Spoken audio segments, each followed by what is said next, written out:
Has the enterprise you've built gotten so complex that it's standing in the way of the passion to further wealth creation? This is the typical entrepreneurial dilemma. There are too many jobs to do and not enough people to do them. Today in this video, we're going to show you how to regain your freedom and get back to doing what you love. In this video, we're going to talk about how you as an entrepreneur might be being held back by a lot of the distractions that are normal and natural, and they are important things, but they don't need to be focused on every day by you.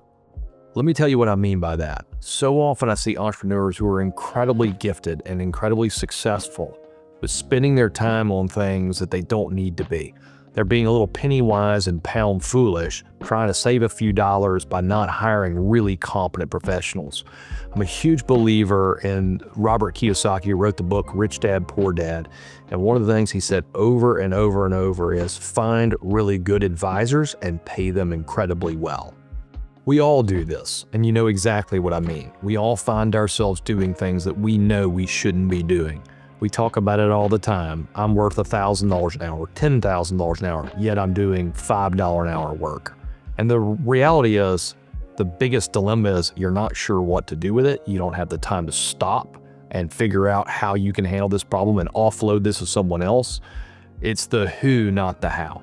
I'm going to talk about myself as a great example.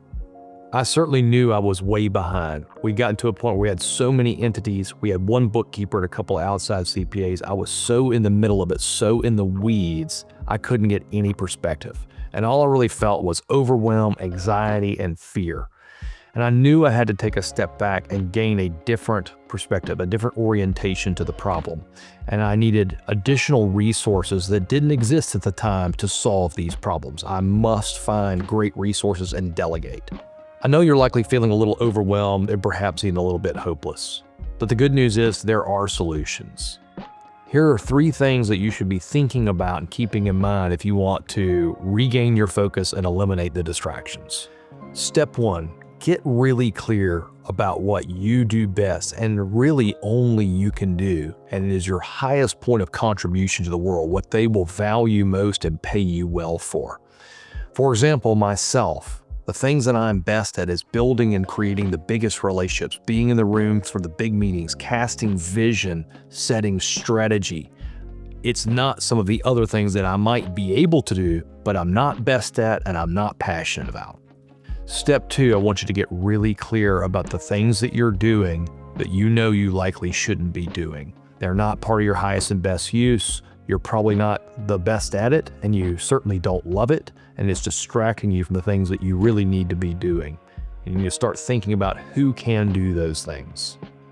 The next step is you need to do a bit of a 360-degree analysis of the folks that are supporting you. You probably have both formal and informal advisors who are serving you in various capacities.